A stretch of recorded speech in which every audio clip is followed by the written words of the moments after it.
Niseme hivi na ninyi mliopata neema ya kuwa viongozi, najua tutakuwa na vipindi vya mafundisho ya uongozi na tutakuwa na vipindi vya maelekezo,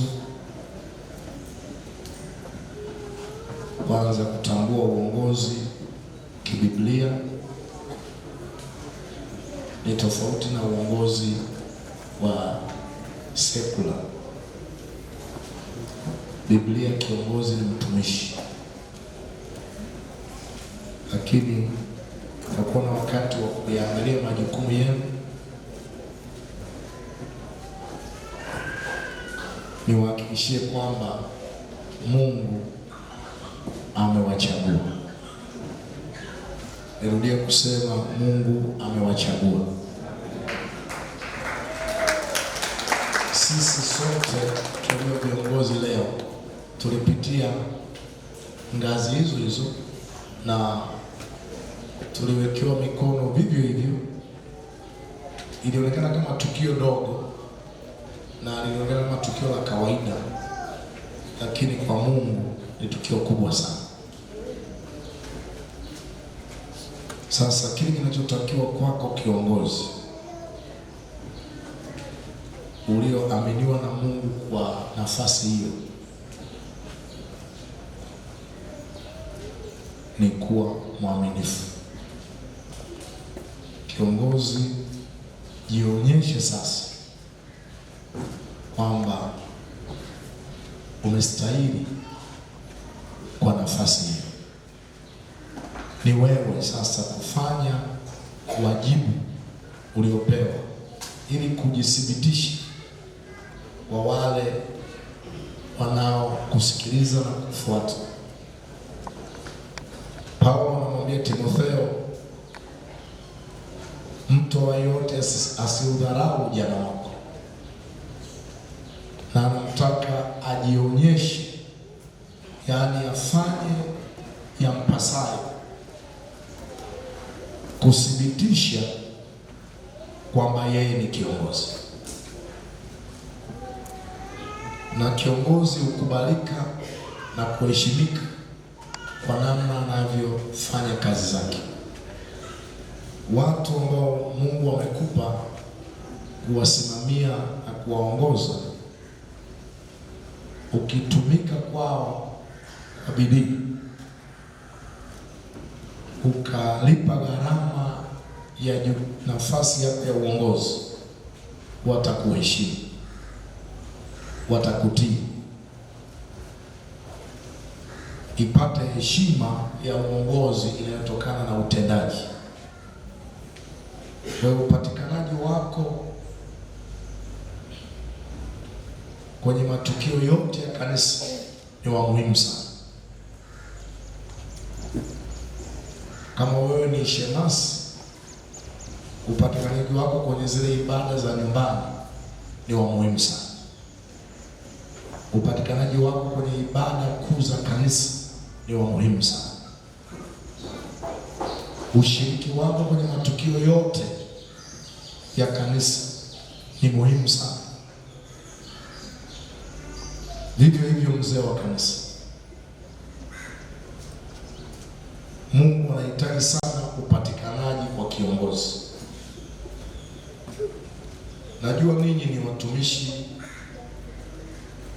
mnatumika kwa Kaisari, wengi wenu mko kwenye ajira za binafsi, ajira za serikali, na kila mmoja anaweza akawa na sababu kwamba ajira inamnyima nafasi ya kupatikana. Lakini ndugu zangu, ni vile tuna pumzi, ni vile tuna afya, ni vile tuna nguvu, na ni Mungu ametupa, lakini tunaitumia nguvu, afya, muda upande wa pili, na kwa Mungu hatupatikani. Yeye mwenye siku zetu mkononi mwake, mwenye afya yetu, mwenye uhai wetu, hatumpi nafasi. Badala yake tumeelekeza muda, nguvu katika mambo dunia hii, na tuna sababu nyingi za kusema na hata kuto kupatikana maeneo husika. Mimi nikusii, ninaamini unaweza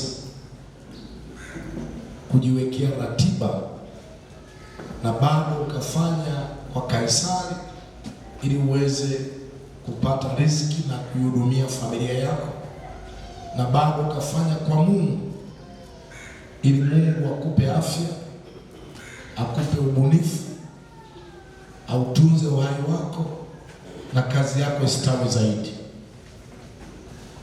Kama usiruhusu uongo wa adui na kusema Mungu anajua kwamba nina majukumu mengi, lazimisha kwa kadiri uwezavyo kuyafanya majukumu ya Mungu pia. Na usisahau neno linasema, bali kwanza utafuteni ufalme wake, na hayo mengine au hayo yote mtazidishiwa. Mpeni Mungu yaliyo ya Mungu na mpeni Kaisari yaliyo ya Kaisari. Bado ninaamini unaweza na ukafanya kwa uaminifu, tena kwa matokeo makubwa, sehemu ya Mungu, na Mungu akakupa kufanya kwa uaminifu na kwa matokeo makubwa sehemu yako. Kwa hiyo mimi nakutarajia wewe kiongozi upatikane kwenye ibada, kwenye shughuli zote zinazohusu ufalme wa Mungu hapa kanisani. Na kama itatokea huna namna, basi toa taarifa, sisi tunazidi kukuombea ili Mungu aendelee kukuwezesha kuyatumikia hayo yote. Bwana asifiwe. Fanya kwa uaminifu kwenye nafasi yako, na ukiwa mwaminifu kwa madogo, Mungu atakupandisha kwa makubwa. Mengine tutayazungumza tukiwa kwenye semina ya uongozi ambayo itaanza tu mara moja wiki ijayo, na ni siku ya Jumanne tunakutana hapa viongozi kuanzia saa 11 jioni kwa ajili ya mafunzo na semina elekezi ya nafasi zetu na wajibu wetu. Wapendwa, Bwana asifiwe. Sasa mchana huu nimeandaa somo zuri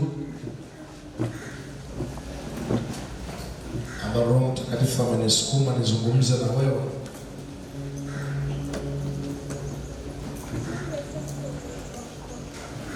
Lakini kwa sababu ya muda nitaenda sehemu ile ya tatu ya somo langu.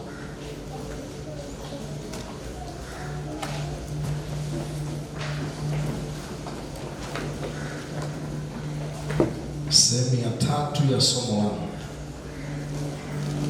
Naona ni vyema nizungumza eneo hilo.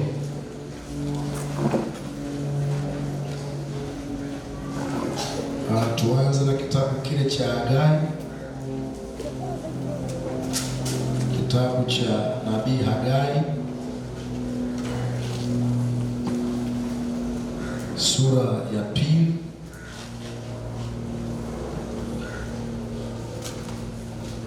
mstari wa 19. Kichwa cha somo, kumbuka hii ni sehemu ya tatu na ninalazimika kufanya hivyo kwa sababu ya muda. Tangu siku hii ya leo nitawabariki, ndio kichwa cha somo. Tangu siku hii ya leo nitawabariki. Na ndio mstari wa msingi, Hagai 2 mstari wa 19. Hagai sura ya 2 mstari wa 19. Kama umefika pale, naomba kusikia amina. Naomba tusome kwa pamoja Hagai 2:19. 1, 2, 3.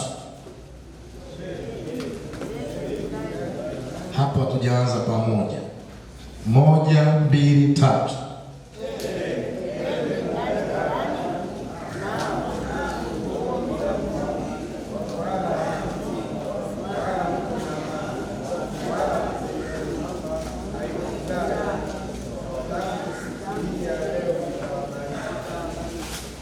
Asante. Tunaweza kurudia tena 1, 2, 3.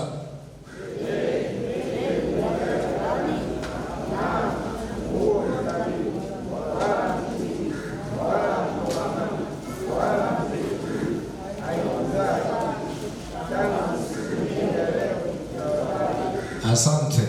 Je, mbegu ingali ghalani? Naam, huo mzabibu wala mtini wala mkomamanga wala mzeituni haukuzaa kitu. Tangu siku hii ya leo nitawabariki. Bwana Yesu asifiwe. Sasa tusome mistari michache pia, sura ile ya kwanza kitabu hicho cha Hagai. Katika mwaka wa pili wa Dario mfalme, mwezi wa 6, siku ya kwanza ya mwezi, neno la Bwana lilimjia Zerubabeli mwana wa Shealtieli, liwali wa Yuda, na Yoshua mwana wa Yosadaki kuhani mkuu, kwa kinywa chake Hagai nabii, kusema, Bwana wa majeshi asema hivi, ya kwamba watu hawa husema, huu sio wakati utupasao kuja huku, huu sio wakati wa kujenga nyumba ya Bwana. Ndipo neno la Bwana lilikuja kwa kinywa cha nabii Hagai kusema, je, huu ndio wakati wa ninyi kukaa katika nyumba zenu mapambo ya mbao, iwapo nyumba hii inakaa hali ya kuharibika?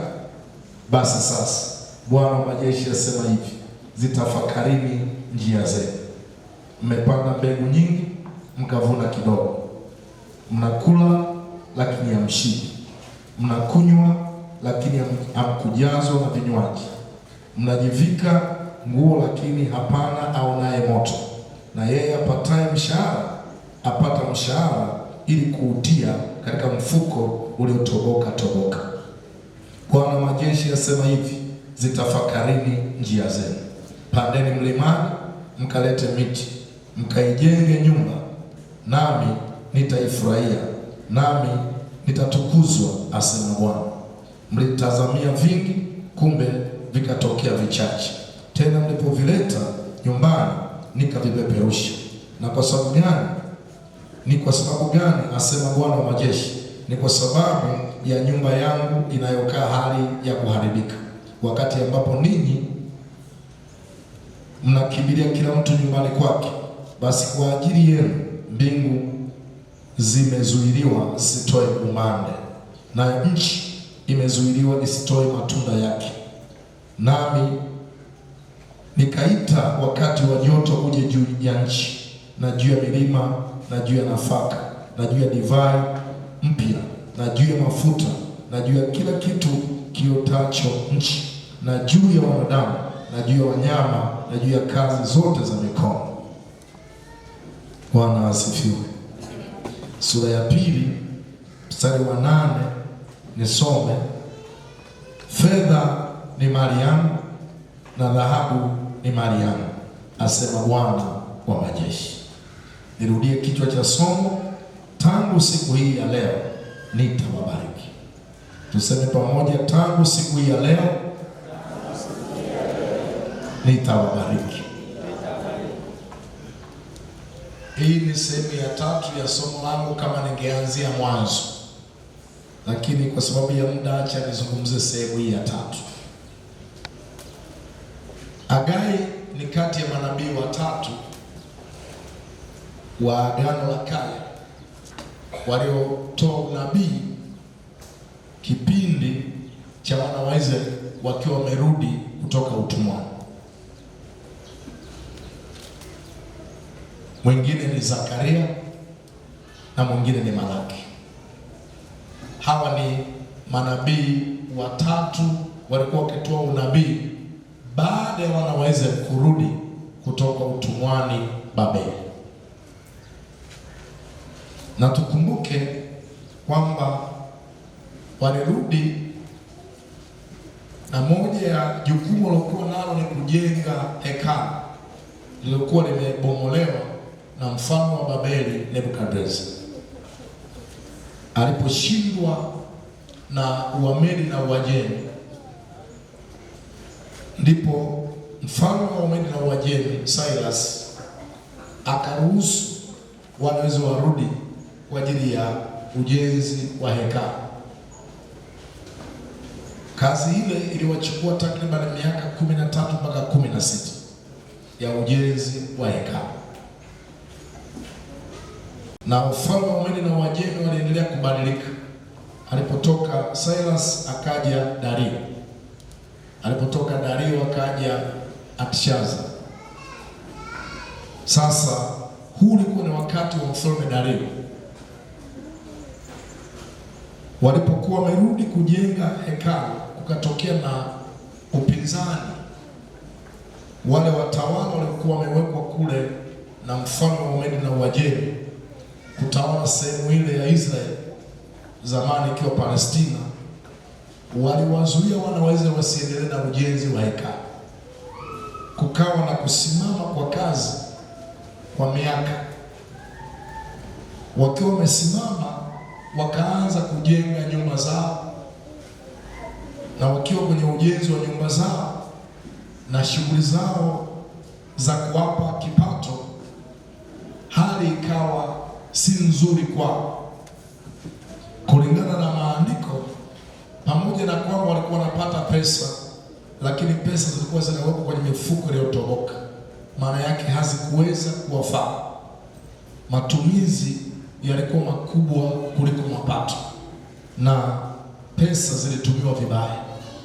Wakawa na maswali, kwa nini tunafanya kazi tunapata pesa na hatufaidiki nazo? Lakini pia wakawa wanalima nafaka, wanalima mashamba makubwa, wanalima nafaka nyingi kiwemo ngano, lakini pia wanalima zabibu. Na sasa waone mavuno kulinganisha na utumishi wa kazi wanazofanya. Kiujumla, kazi iliyokuwa inafanyika, juhudi na bidii yao ya kujipatia maisha haikufanana na matokeo. Kwa kukawa na maswali mengi katikati ya jamii ya Waisraeli. Kwa nini haya yanatukuta?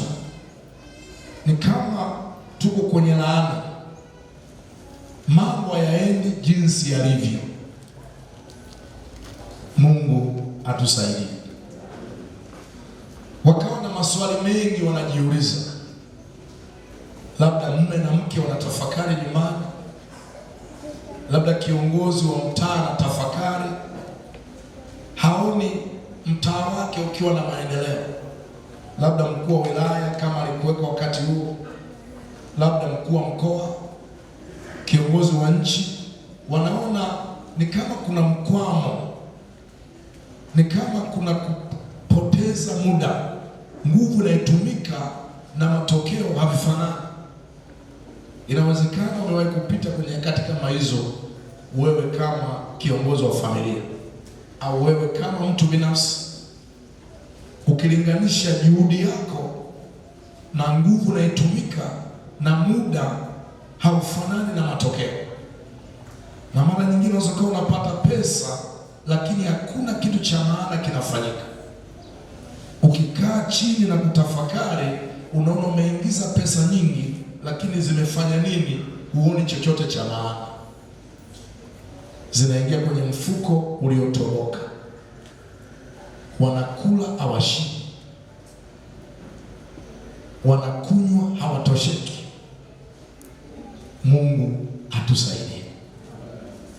Hawa watu walikaa chini wakajiuliza kwamba haipaswi kuwa hivyo. Pamoja na mapungufu waliokuwa nayo, lakini jambo ambalo mimi nalipenda kwao, waliamua kufanya tathmini ya maisha yao. Waliamua kufanya analysis ya maisha yao kama watu wenye utashi. Wakajioji, kwa nini juhudi tulionayo haifanani na matokeo? Ndipo Mungu akasema na kuwaonyesha tatizo kwa kinywa cha nabii Hagai. Manabii walikuwa ndio wasemaji kwa niaba ya Mungu. Mungu anapotaka kuzungumza na taifa, alizungumza kwa kinywa cha nabii. Kwa hiyo manabii walikuwa wakisikiliza kutoka kwa Bwana na kuwapa watu majibu au kuwapa watu maelekezo nini Mungu anataka.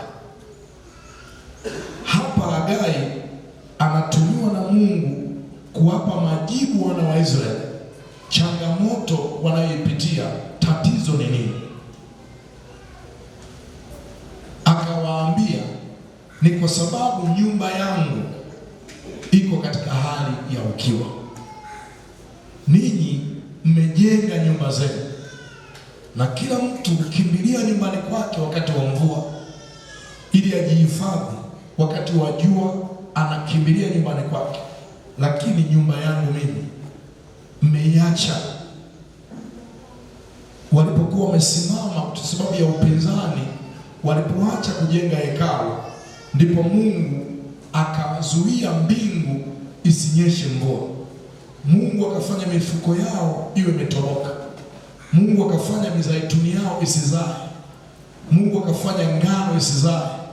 Hali ikawa mbaya. Walipohoji, Mungu akawajibu, ni kwa sababu ya nyumba yangu. Bwana Yesu asifiwe. Walipokubali sasa, maana baada ya kuwaambia tatizo, sasa anawapa ufumbuzi. Hagai anasema kwa kinywa cha Bwana au kwa niaba ya Bwana, anawaambia sasa, pandeni milimani mkakate miti muijenge nyumba yangu. Nendeni sasa mfanye ndani ya uwezo wenu msimamishe nyumba yangu. Walipoitikia agizo la Bwana na walipochukua hatua, walipoanza kuweka msingi tu, Mungu akasema tena na watu hawa kwa kinywa cha nabii Hagai, akasema, tangu siku ya leo nitawabariki. Bwana asifiwe. Labda nisome ule mstari wa nyuma yake pa 18, Hagai 2. Tafakarini na waomba tangu siku hii ya leo na siku zijazo, tangu siku ya 24 ya mwezi wa 9, na tangu siku hiyo mlipoweka msingi wa hekalu la Bwana. Tafakarini haya. Kwa hiyo siku walipoweka msingi, Mungu akasema, je, mbegu ingali ghalani? Na huo mzabibu wala mtini wala mkomamanga wala mzaituni haukuzaa kitu? Sasa tangu siku hii ya leo nitawabariki. Tangu siku hii ya leo nitawabariki. Ninaona Mungu akisema na TAG majumba 6. Inawezekana na wewe unapita kwenye mkwamo fulani. Mimi sijui wewe unafahamu maisha yako, unafahamu vipindi mbalimbali vya maisha yako, unafahamu nyakati mbalimbali za maisha yako. Katika kila tatizo au katika kila changamoto kuna jambo fulani la kujifunza. Tatizo lolote unalokutana nalo lina msingi wake, lina sababu yake. Vitu havitokei tu kwenye maisha. Ile namtaka mtu mmoja mwenye hekima ambaye ana uwezo wa kukaa chini na kutafakari, na hatafuti kumlaumu mtu, anaangalia wapi amekosea. Mungu ameahidi kutubariki, lakini ziko nyakati ngumu sana tunazipitia ambazo si za kawaida. Kupoteza kibali kazini, kuonekana unaharibu kila kitu, maadui kuinuka kinyume na wewe, biashara kutoingiza faida yoyote, kutouza chochote. unajaribu kusave lakini huwezi kusave. Unajaribu kuweka budget inakataa. Mara nyingine unaweka chakula ghalani kinaliwa na wadudu. Vitu pale nyumbani vinaharibika. Magonjwa hayaishi. Taarifa mbaya ni kila siku kutoka kijijini. Inamtaka mtu mmoja mwenye busara ambaye anaweza kutulia na kufanya tathmini, kujihoji, kuwa mtu mzima wa kutosha. Kwa nini haya yanatokea? Hii si kawaida. Ukiwa mnyenyekevu wa moyo na Mungu akaona kweli mna nia ya kutaka kugundua tatizo na kutoka kwenye tatizo, Mungu aachi kuzungumza. Zamani Mungu alisema kwa manabii, na hapa tumeona anazungumza na wana wa Israeli kwa kinywa cha nabii kuwaonyesha tatizo lilokuwa nalo. Waliiacha nyumba ya Bwana. Leo Mungu anasema kupitia neno na mahubiri kanisani. Na labda hata sasa Mungu anazungumza na mtu katikati yetu. Bwana ajue. Na wewe ni mwaminifu wa dhamiri ya moyo wako. Kuna mambo yaende vile ulivyokusudia. Juhudi ulionayo na matokeo yake haifanani. Kuna vitu sio vya kawaida vinajitokeza hapo nyumbani. Kuna vitu sio vya kawaida vinajitokeza kazini. Tatizo ni nini? Yamkini tatizo ni lile lile ambalo Mungu aliwaambia wana wa Israeli. Ni kwa sababu nyumba yangu iko katika hali ya ukiwa. Lakini tukijenga nyumba ya Bwana sawa sawa na neno la Bwana, Mungu anasema tangu siku hii ya leo nitawabariki.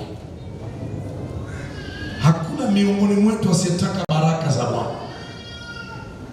Baraka za Bwana utosheleza.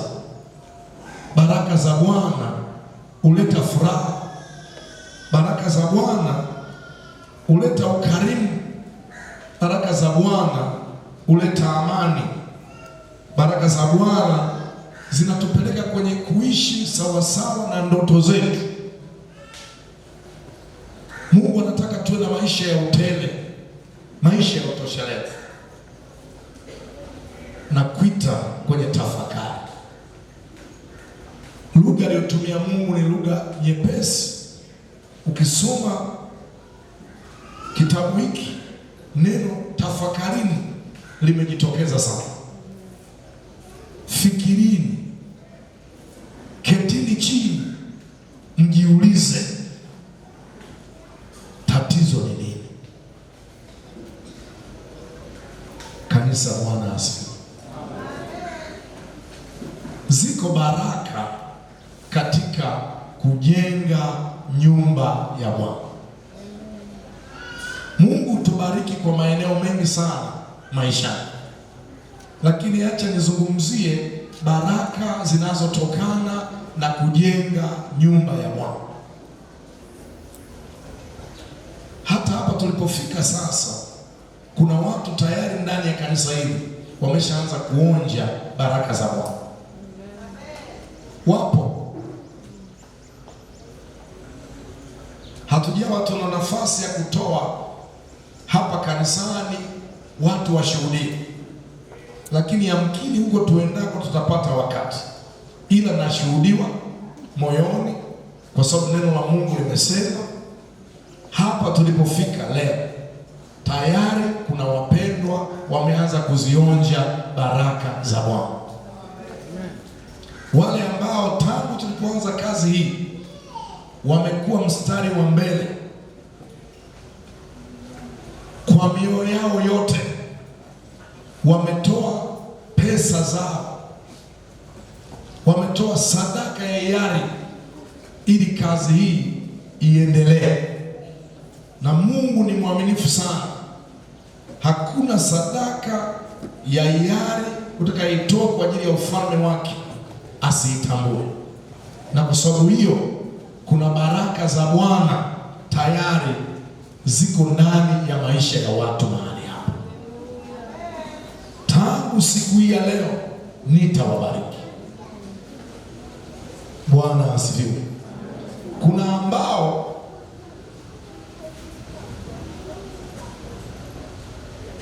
wamefanya baraka ziwe chache kwa sababu ya uchache wa utumishi wao. Maana Mungu humpa mtu kwa kadiri ya imani yake, na kiwango unachopima ndicho unachopimiwa. Sasa inawezekana wewe usizipate baraka nyingi kwa sababu ya kile unachokitoa hakifanani na uwezo aliyokupa Mungu, hakifanani na nguvu aliyokupa Mungu. Umetoa kwa uchache, umetoa haba, umevuna baraka chache. Ombi langu kwako na wito wangu, mwana wa Juma City, Mungu ameahidi baraka kwenye kazi hii. Hilo naomba ulielewe. Kuna baraka kwenye utumishi huu. Kila atakayenyosha mkono wake, kila atakayetoa sehemu ya pesa zake kwa ajili ya kazi hii, kwa ajili ya nyumba hii ya Mungu, Mungu amesema tangu siku ya leo nitawabariki. Ningependa uwe umebarikiwa, na ningependa uishi kwenye baraka za Bwana, ili uwe na furaha kwenye nyumba yako, ukidhi mahitaji ya nyumba yako. Kwa habari ya elimu, watoto wasome, na wewe mwenyewe ukipenda kusoma, ongeza elimu. Kwa habari ya afya, Mungu awazidishie afya wewe na nyumba yako. Kwa habari ya ulinzi, maendeleo na kila ambacho kwa Mungu ni baraka na kwetu sisi ni baraka, Mungu ameahidi kama tutasimama na kazi hii na tutajitoa kukamilisha ujenzi wa nyumba hii, anasema tangu siku ya leo nitawabariki. Tukibarikiwa kiuchumi, tukibarikiwa kifedha, maisha yetu yatajaa furaha, kwa sababu Baba utaweza kuhudumia mahitaji yote ya familia. Mama atapata mahitaji yote kutoka kwa baba kama mke. Watoto watapata mahitaji yao kutoka kwa wazazi. Lakini Mungu atakubariki kiasi cha kuwabariki wengine. Wazazi wako pia watahudumiwa na wewe. Mungu atazifanya baraka ziwe nyingi mpaka ndugu, jamaa na marafiki watabarikiwa na wewe. Na kwa baraka hizo ofisi yako unayofanyia kazi itabarikiwa. Kutakuwa na ongezeko la fedha pale kwenye taasisi yako kwa sababu yako wewe. Mkumbuke Yusufu, kwa sababu ya maisha yake ya kumcha Mungu, nyumba ya Potifa ilibarikiwa. Utajiri wa bosi wake uliongezeka kiasi ambacho Potifa alijua kwamba ni huyu Mwebrania huyu, kwa namna anavyoishi na Mungu wake, amesababisha mimi nibarikiwe zaidi. Akamuongezea Yusufu heshima isipokuwa tu mke wake, maana alijua huyu amebeba baraka. Kuna watu hapa wamebeba baraka za ofisi zao, baraka za nyumba zao, baraka za watoto wao, baraka za wazazi wao, na Mungu amesema yuko tayari kutumwagia hizo baraka tangu siku ya leo, ikiwa tu tutaijenga nyumba yake. Niulize kanisa, je, wewe na mimi tunahitaji baraka za Mungu?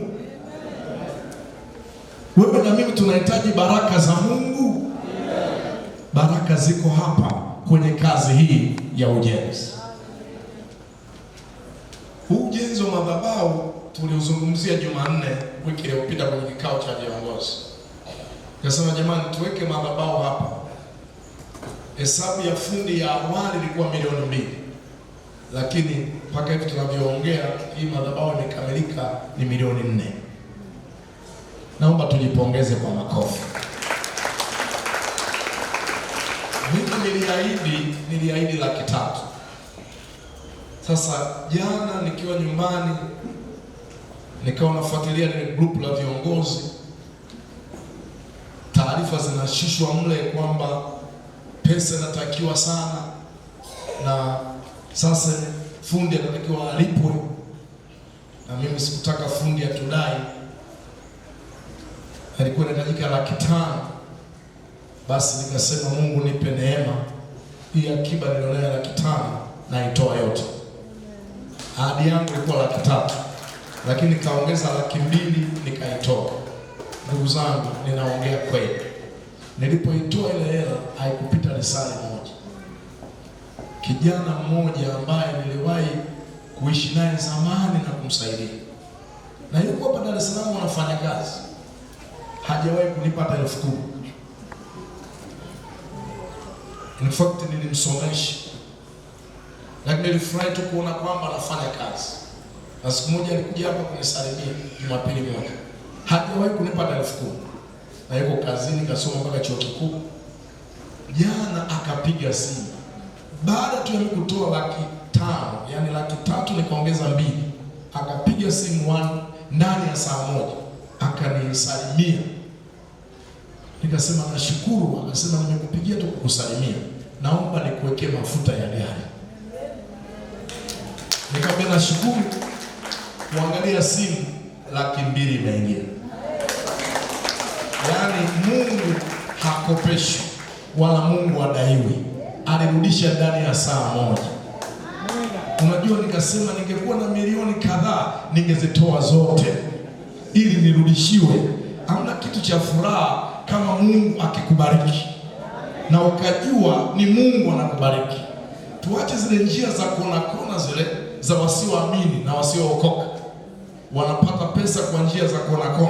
Lakini wewe na mimi, Mungu akitutendeaga muujiza, pesa ikaongezeka, na tunafahamu nafsini kwamba huyu ni Bwana, kuna kuwaga na furaha ya ajabu sana moyoni na ushuhuda mkuu kwamba Mungu anaishi. Nataka niseme tena, kuna baraka kwenye kazi hii. Kuna watu kupitia kazi hii wanaenda kupandishwa vyeo. Kuna watu kwenye kazi hii wanaenda kuongezewa mishahara yao. Sio hii ya serikali inayotangazwa hizo kuongezeka 200,000, 300,000, unaenda kupata double. Yaani itatokea tu kwamba unaambiwa hizi milioni 2 tunakupa milioni 4. Bwana asifiwe. Kuna mtu anaelewa ninachozungumza? Hii kazi na baraka sana. Umetamani kubarikiwa, Mungu ameleta fursa. Kazi hii haitakuacha kwenye kipato kile kile. Kazi hii haitakuacha kwenye nafasi ile ile. Kazi hii haitakuacha kwenye vyombo vile vile. Kuna mtu anaenda kupata vitu vipya vya thamani na vilivyo bora sana. Ninaongea neno hili jepesi lakini lina nguvu sana. Naomba Mungu akupe ufahamu wa rohoni. Pokea ujumbe huu, ingia kwenye utekelezaji. Unaenda kubarikiwa. Tangu siku hii ya leo nitawabariki, asema Bwana. Ukibarikiwa wewe, kanisa limebarikiwa. Ukibarikiwa wewe, nyumba imebarikiwa.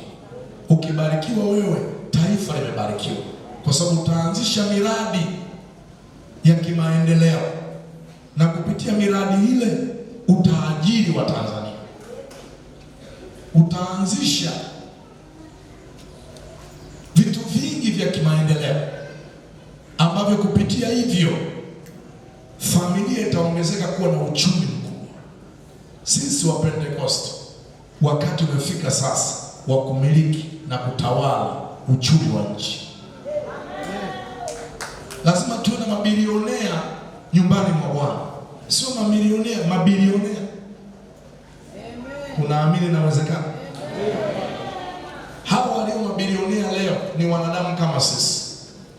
Wengine wanatumia nguvu za upande wa pili, sisi tunatumia nguvu ya jina la Yesu. Tunachoshindwa tu sisi ni kumwamini Mungu. Unajua utoaji unadai imani. Sema utoaji unadai imani. Lazima kuwe na imani. Wakati mimi natoa ile pesa, nilifanya kwa imani. Watu wengi wanatindikiwa na imani kwenye utoaji. Anafikiri akitoa atakufa na njaa, akitoa hatapata mahitaji yake, akitoa atashindwa kulipa kodi, akitoa atashindwa kusoma, akitoa atashindwa kuleta mahitaji ya chakula, atashindwa kulipa bili za umeme na bili za maji. Na mara nyingi Mungu anapotaka tutoe, kunakuwa na hitaji mbele yetu tena la lazima. Inaweza ikawa afya, inatakiwa pesa ya hospitali, inaweza ikawa bili za umeme, bili za maji zinatakiwa zilipwe, la sivyo umeme unakata au maji yanakatwa. Inaweza ikawa inatakiwa karo la shule au pango la nyumba, na kwamba usipotoa utafukuzwa kwenye nyumba. Kunakuwa na jambo fulani hapo mbele linalokuhusu wewe na ni halali, na pesa ulionayo inatosha kutatua hilo tatizo. Alafu Mungu hapo anakuambia ujenzi. Anasema ujenzi kwa sauti ya upole sana ndani. Unapata pesa ya kusimamisha msingi wa nyumba yako, Mungu anakuambia ujenzi kanisani. Unapata pesa kununua gari yako, Mungu anasema ujenzi kanisani. Unapata pesa uanzishe biashara, Mungu anasema ujenzi kanisani. Sasa hapo panataka imani, na hapo ndipo wengi wanashindwa. Anasema nikitoa, na mimi nimeshapanga kuanza biashara, ndaanzeje? Nikitoa na mimi nimeshapanga kununua umeme, nafanyeje? Nikitoa nimeshapanga kujenga nyumba yangu, nafanyeje? Nikitoa nimeshapanga kulipa ada, nafanyeje? Nikitoa nimeshapanga kusafiri, inakuwaje? Nimepanga kununua nguo mpya, inakuwaje? Kununua gari jipya, inakuwaje? Hatimaye anajaribiwa, anasema hata Mungu anajua nilishatoa fungu la 10 na huko nyuma nilishatoaga sana, sasa ngoja nikafanye jambo langu. Lakini angejua kwamba ile milioni atakayoitoa Mungu anaenda kumpa mara 10 yake, kwa sababu amefanya kwa imani, na Mungu anafanya kazi kwa imani. Laiti tungeweza kushinda hilo jaribu, tungeweza kushinda hayo mawazo na kusema Mungu kwanza. Maadamu kuna hitaji la Mungu kanisani, acha nijitoe kwa ajili ya Mungu. Nataka niwaambie, tungemiliki fedha na uchumi wa nchi hii. Ni kweli unazo, lakini Mungu anataka akupe zaidi ya hizo. Ni kweli umebarikiwa, lakini Mungu anataka kubariki mara 10 ya hapo ulipo. Ni kweli umeinuliwa, lakini kuna kuinuliwa zaidi ya hapo. Mtu mmoja mwenye sikio anisikie. Safari yako na Mungu ni ya kwenda juu. Leo na milioni 10, Mungu ana mpango wa kushushe, anataka kupeleke milioni 20. Leo na bilioni, Mungu ana mpango wa kushusha kwenye mamia, anataka kupeleka kwenye matilioni. Safari yetu na Mungu sio ya kwenda chini, ni ya kwenda juu. Ndio maana maandiko yanasema kutoka utukufu hata utukufu. Kama una vingi leo, viko vingi zaidi vinakusubiri. Kama unavyo leo, viko vingi zaidi mbele yako. Ukweli kesho ni njema na ni nzuri kwa Mungu kuliko leo. Kwa hiyo kila aliyoko hapa ana future isiyoneneka, ana ubaadaye wa ajabu. Ni vile tu akiweza kuishi kwa imani, na Mungu anaposema akamwamini, basi ataingia kwenye ule ukuu na ule uwingi na ule utoshelevu na ule utele ambao Mungu ameuahidi kwa wote wamwaminio. Mungu anataka tuwe vichwa na sio mikia. Hallelujah. Oh, glory to God. Hagai anasema zitafakarini njia zenu, na mkikubali tangu siku hii ya leo nitawabariki. Oh, glory to God. Wapo wale wanaofikiri kwamba Mungu hahusiki sana na nyumba yake,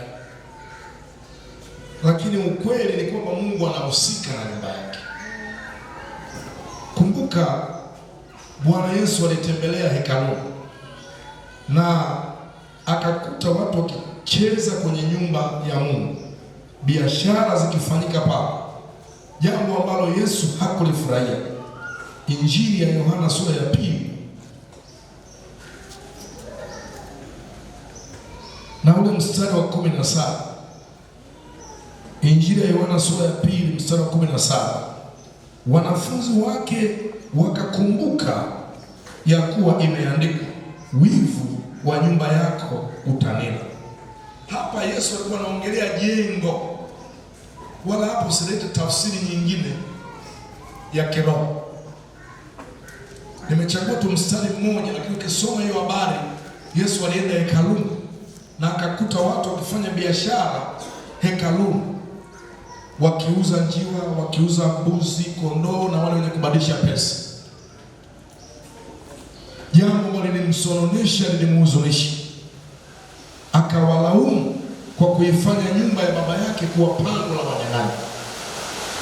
Biblia inasema akachukua kikokotoo akapindua meza za wabadilishaji fedha, alafu akawaambia, mnaifanya nyumba ya baba yangu kuwa nyumba ya biashara.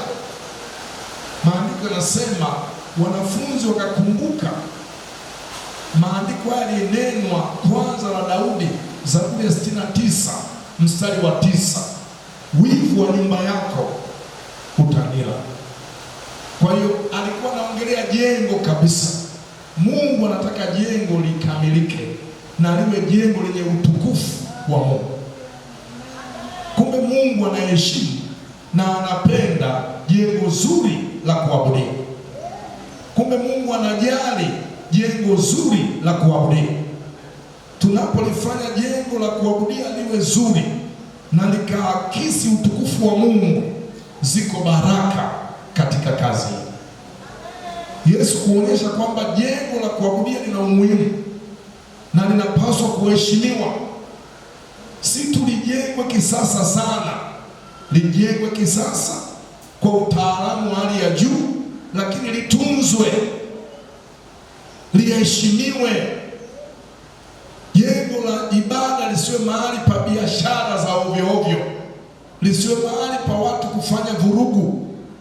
Jambo hilo Yesu hakulivumilia na akawa tayari kuingia kwenye kesi na Mafarisayo kwa kuvunja meza zao na kupindua meza zao, kwa sababu waliona wanalitumia jengo vibaya.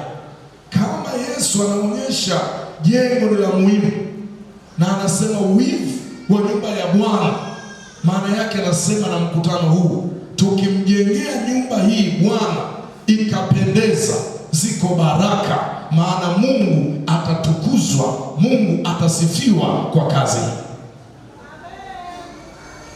Na waalika wanaume na wanawake tushiriki kazi hii. Nasema tushiriki kazi hii. Kazi hii ina baraka. Kaa chini na mke wako na mume wako au wewe mwenyewe, weka mpango kwamba kwenye pesa yangu, sehemu ya pesa nitaipeleka kufanya kazi ya Mungu. Nitatoa pesa yangu jengo likamilike. Aidha ufanye hivyo kila mwezi, vyovyote vile, lakini fanya kwa makusudi. Fanya kwa makusudi.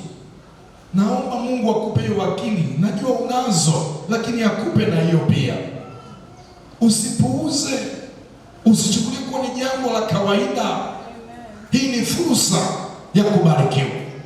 Mungu anatazama hili jengo na anataka liishe, na anajua tulivyo navyo nyumbani, anajua tulivyo navyo kwenye akaunti, anajua tulivyo navyo makazini, anajua hazina tuliyohifadhi, akiba tuliyojiwekea, anajua mipango tuliyojiwekea, anajua malengo tulionayo na namna ambavyo pesa tuliyoiweka itafanya maendeleo yetu, anajua. Sasa tumewekeza pesa nyingi na tuna mipango mikubwa ya maendeleo yetu, lakini je, nyumba ya Bwana tunawaza nini kwa ajili ya nyumba ya Bwana? Natoa wito, badilini kutazama, badilini kufikiri. Wekeni pia malengo kwa ajili ya kazi hii. Wekeni pia mpango kwa ajili ya kazi hii. Mama, mkumbushe mume wako. Baba, mkumbushe mke wako kwamba pamoja na malengo haya mazuri na makubwa tulionayo, kuna nyumba ya Bwana kule Majumba City. Tukate sehemu hii ya pesa iende kwenye kazi ile. Tukate sehemu ya mapato iende kwenye kazi ile, ili Mungu atutokee na atubariki zaidi, maana ameahidi baraka kuanzia leo tukiifanya ile kazi inayoendelea pale Majumba City. Na uzuri wa kazi hii, tangu tumeanza kutoa shilingi, hamna shilingi iliyoliwa. Haipo. Tumekuwa tukipata matokeo ya michango yetu na matumizi.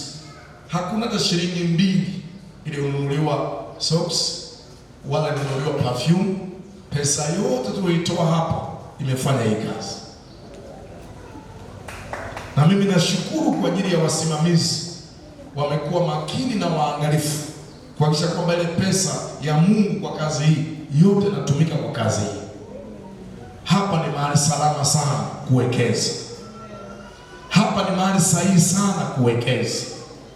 Nitakushangaa kwamba wewe usishiriki baraka hii wakati Mungu amefungua mlango wa wewe kuinuliwa kiuchumi, kutoka kwenye nyumba ya kupanga uingie kwenye nyumba yako mwenyewe, kutoka kwenye madaladala umiliki gari yako mwenyewe, kutoka kwenye chakula cha mlo mmoja ule milo 3, kutoka kwenye mshahara wa chini upande mshahara, kutoka kwenye maisha ya kawaida uende maisha ya juu, kutoka kwenye cheo cha chini uende kwenye cheo cha juu. Kuna mahali Mungu anataka ufike. Kuna mahali Mungu amekukusudia uwe kiongozi kwenye kitengo unachokisimama ulichopo. Uwe mtu wa maamuzi, uwe kiongozi mkuu, na wewe ndio utoe direction na mwelekeo wa kazi kwa watu wengine. Mungu anataka alikuze jina lako, alitukuze jina lako, akuheshimishe ili na wewe umuinue na kumtukuza. Wapenzi, kuna baraka katika kazi hii. Bwana asifiwe. Kitabu kile cha Wafalme, Mambo ya Nyakati,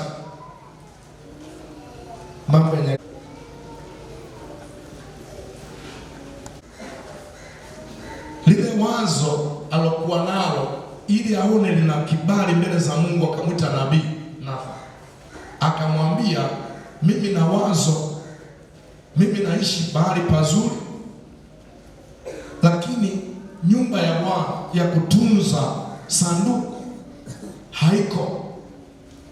Nafikiria nimjengee Bwana nyumba. Sasa wewe ni mtumishi wa Mungu na unasikia na Bwana anasema na wewe. Nathan akasema, wazo lako ni zuri Daudi. Walipoachana, Nathan alipoenda nyumbani, Bwana akasema naye ndotoni, nenda mwambie Daudi kwamba mimi nimetembea na wanaweza ni jangwani kwa miaka yote, na wafalme kabla yake hakuna aliyefikiria kunijengea nyumba, lakini Daudi amewaza kujenga nyumba kwa ajili yangu. Basi mwambie maneno haya Daudi, nimefurahishwa sana na wazo la moyo wake, na kwa sababu hiyo nitambariki sana Daudi, na ufalme wake utakuwa wa milele. Mwanaye atamrithi kwenye kiti cha ufalme, na mimi nitamlinda mwanaye na kulikuza jina la Daudi. Na ahadi nyingi nyingi nyingi Mungu akaziahidi, kwa sababu tu Daudi aliwaza kujenga nyumba ya kutunza sanduku la Bwana. Wazo likapata kibali kwa Mungu, ijapo Daudi kujenga, maana mikono yake ilimwaga damu sana. Nyumba ikaja kujengwa na Suleiman, na lile hekalu ambalo lilibomoa Nebukadneza, ambalo lilikuwa ni hekalu la kisasa lililojengwa kwa ustadi wa hali ya juu, lilimpa Mungu utukufu, lakini aliyekuwa na wazo hilo ni Daudi. Na maandiko yanasema Daudi aliandaa vifaa vya ujenzi wa hekalu, tena vya thamani kwa gharama kubwa sana. Kumbe ukiwaza kwa ajili ya nyumba ya Bwana na ukawaza ipendeze na ukawaza ikamilike, kwa wewe kushiriki kwa fedha yako, unapelekea baraka za familia yako na nyumba yako. Daudi aliwaza kwamba sasa tuna jengo, sisi tuna mahali pa